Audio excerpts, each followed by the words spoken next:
Hello, my dear students. This is a section 3 of a sample paper issued by a CBSE. Now we are dealing with the question number 41. Now in this question you have asked that Z has a two maximum values which occur at the point Z 30, 30 and 0, 40. Now you will substitute this 30, 30 in the objective function. So here it will be 30a plus 30b is equal to, and 0 you will substitute here. Now it is 0a plus 40b. So after calculation, what you will get, you transpose minus 40 to this side, and after solving you will get 30a minus 10b is equal to 0. So taking common 10, so 3a minus b is equal to 0. So what is the option? So you transpose that side, b minus 3a is equal to 0. Option A is correct. In next question you have to find the value of m so that this line is a tangent to the curve. So if this is a tangent to curve, first of all we will calculate the slope of a tangent. So differentiating with respect to x, you will get 2y dy by dx is equal to, derivative of 4x is 4. So dy by dx is equal to 2 upon y. If this is a slope, now you will calculate the slope of a line, and slope of the line is m, because this is in the form y is equal to mx plus c. So the slope is directly m. So now we will equate the slopes.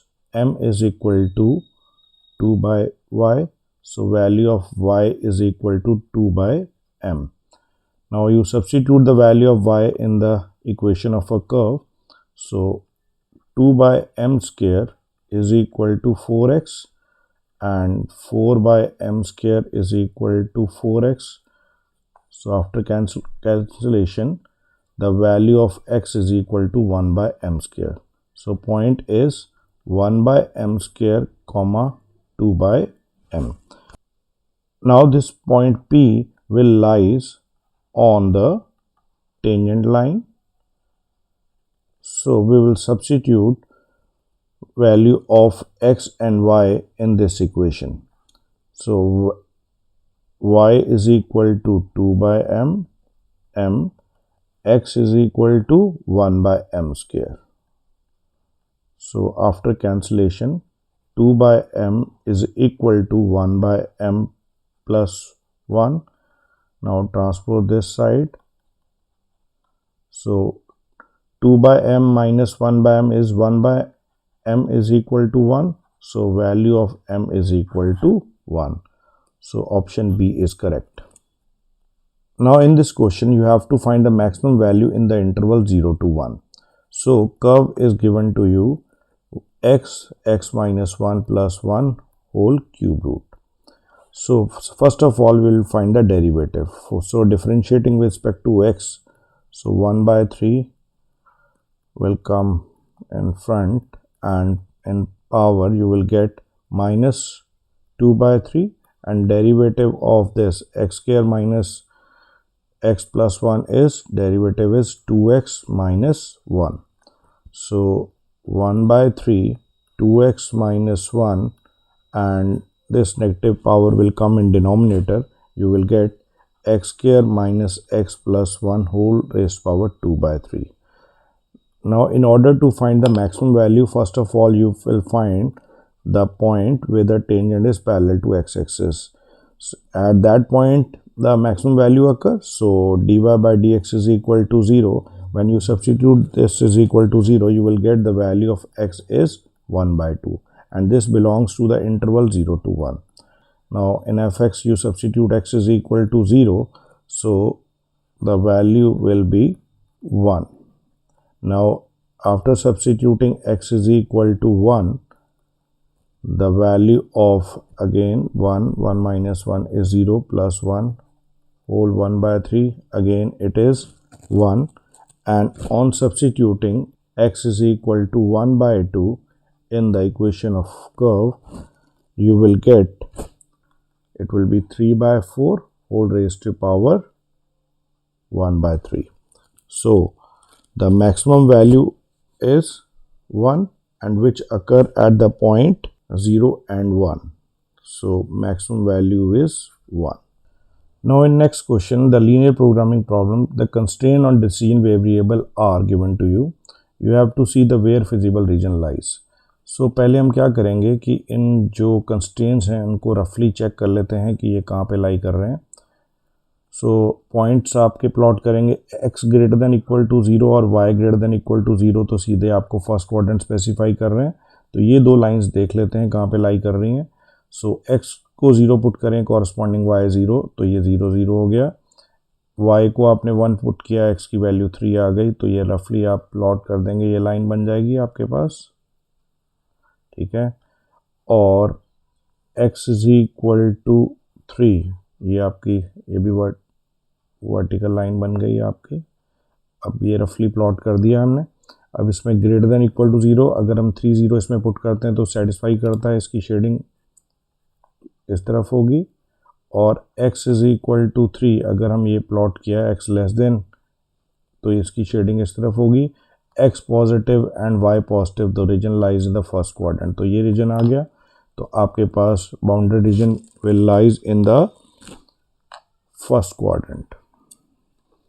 Now next question, you have a given a matrix, जिसमें आपको इस matrix का determinant evaluate करना है और देखना है कि ये डिटर्मिनेंट की वैल्यू इन 4 ऑप्शन में से कहाँ लाई करेगी.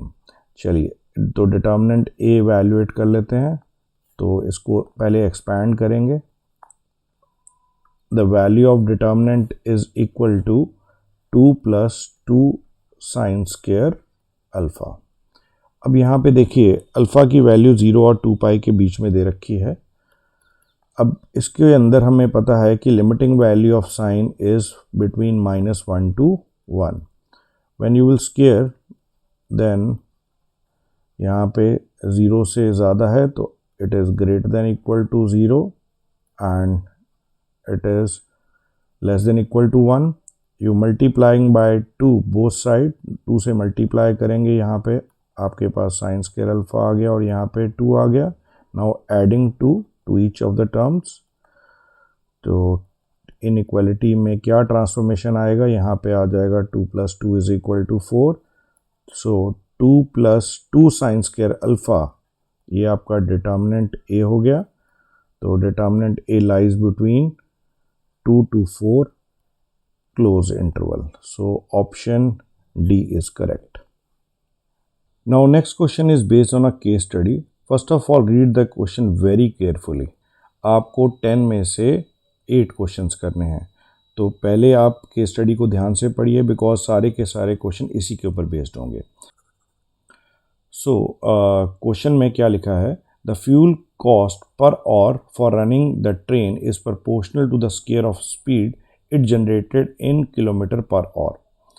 नेक्स्ट है, the fuel cost 48 per hour at the speed of 16 km per hour and the fixed charges to run the train amounts to the rupees 1200 per hour. तो per hour के हिसाब से है, इसको दिमाग में रखना है. तो और स्पीड ऑफ ट्रेन उसने 20 किलोमीटर पर आवर गिवन दे रखी है. तो based on this information you have to solve the questions.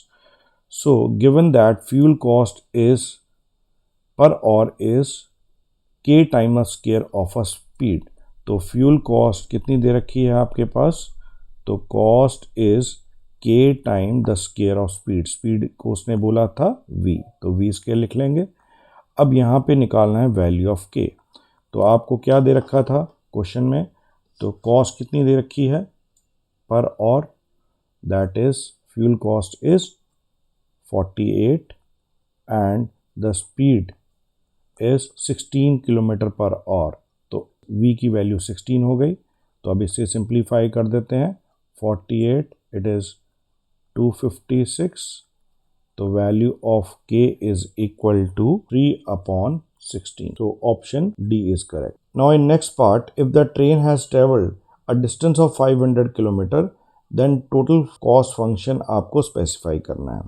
तो अब हमारे पास क्या दिया हुआ था क्वेश्चन में, द फ्यूल कॉस्ट, और दो चीज़ें थी, एक फ्यूल कॉस्ट थी और एक आपकी क्या थी, फिक्स चार्जेस थे। तो फ्यूल कॉस्ट और फिक्स चार्जेस को आपको दोनों को ऐड करना है। तो पहले देखते हैं कि हमारे पास क्या दे रखी थी। 1 आवर के लिए फ्यूल चार्जेस क्या थे, it is K time of V square. तो के की वैल्यू आपने निकाल ली थी 3/16 ऑफ वी स्क्वायर। तो fuel charges for T hours कितने होंगे, it will be 3/16 V square into T. और फिक्स चार्जेस आपके पास क्या थे, फिक्स चार्जेस फॉर 1 आवर कितना था आपके पास 1200, ये दिया हुआ है। So fix charges for T hours is 1200 into T. तो अब यहाँ पे हम क्या निकालेंगे, total cost. So total cost will be equal to the fuel charges for T hours plus fixed charges। तो आपके पास फ्यूल चार्जेस कितने थे, it is 3/16 V square into T plus 1200 T. लेकिन यहाँ पे क्वेश्चन में देखिए, the distance travelled is 500 kilometre, तो आपको कॉस्ट भी उसी हिसाब से निकालनी है। तो टोटल कॉस्ट 500 किलोमीटर्स, तो आपको क्या करना पड़ेगा, यहाँ हमें पता है speed is equal to distance upon time, तो टाइम इज इक्वल टू हो जाएगा डिस्टेंस अपॉन स्पीड। तो डिस्टेंस आपके पास क्या था 500 और स्पीड आपको क्वेश्चन में v दे रखी है। तो यहाँ पे हम क्या करेंगे, 3/16 वी स्क्वायर और यहाँ पे 500 अपॉन वी सब्सिट्यूट कर देते हैं, 1200 और यहाँ पे t की वैल्यू 500 अपॉन वी पुट कर देंगे। Now after solving this, you 4 4s are and 4 125s are, so it is 375 upon 4, ये v कैंसिल हो जाएगा यहाँ पे और यहाँ पे आ जाएगा 6 lakh upon v। So option number B is correct. Now you have calculated the cost, you have to find the most economical speed to run the train। So most economical speed निकालने के लिए हमें क्या करना पड़ेगा, जो कॉस्ट फंक्शन दी हुई है जो हमने पिछले पार्ट में निकाली, that is 375/4v plus 6 lakh over v। तो हमें क्या करेंगे, इसका हम डेरिवेटिव कर देंगे विद रिस्पेक्ट टू v। तो differentiating with respect to v करेंगे तो dc/dv it is 375/4 constant, v का derivative with respect to v is 1 and 1/v का डेरिवेटिव क्या होगा, -1/v स्क्वायर। तो 6 लाख अपॉन v स्क्वायर आ जाएगा। तो अब हमें मोस्ट इकोनॉमिकल स्पीड निकालनी है, तो यहाँ से v निकल सकता है, तो dc/dx को हम 0 के इक्वल पुट करते हैं। सो अगर हम इसको 0 के इक्वल पुट करेंगे तो यहाँ से v की वैल्यू निकाल सकते हैं। तो it is equal to v, अगर आप कैलकुलेट करिए और v यहाँ से सॉल्व करके 80 किलोमीटर पर आ जाएगा। तो most economical speed is 80 kilometre per hour. Now in next part you have to calculate the fuel cost at most economical speed. तो मोस्ट इकोनॉमिकल स्पीड हमारी कितनी आ चुकी थी, 80 किलोमीटर पर आवर। तो फ्यूल कॉस्ट क्या थी, तो फ्यूल कॉस्ट आपके पास अगर आपने पीछे फंक्शन देखें तो fuel cost was, total cost थी आपके पास, it is 375/4v plus 6 lakh over v। तो ये टोटल कॉस्ट थी, जिसमें से this is your fuel cost और दूसरी वाली क्या थी आपके fix charges, this was a fix charges. तो आपको फ्यूल कॉस्ट निकालनी है, not a fix charges. So the fuel cost for running 500 kilometers is equal to 375/4v। अब यहाँ पे मोस्ट इकोनॉमिकल स्पीड आपके पास थी 80, तो आप इसको कैंसिल कर दीजिए 20, तो इट इज़ 7500। तो ये आपकी क्या आ जाएगी, टोटल फ्यूल कॉस्ट। तो ऑप्शन सी इज करेक्ट।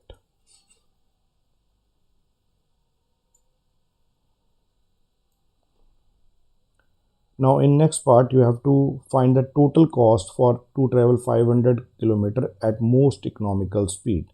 अब देखिए जैसे पीछे पार्ट में हमने क्या दिखा, टोटल कॉस्ट क्या थी, it is 375/4 into V plus 6 lakh over we.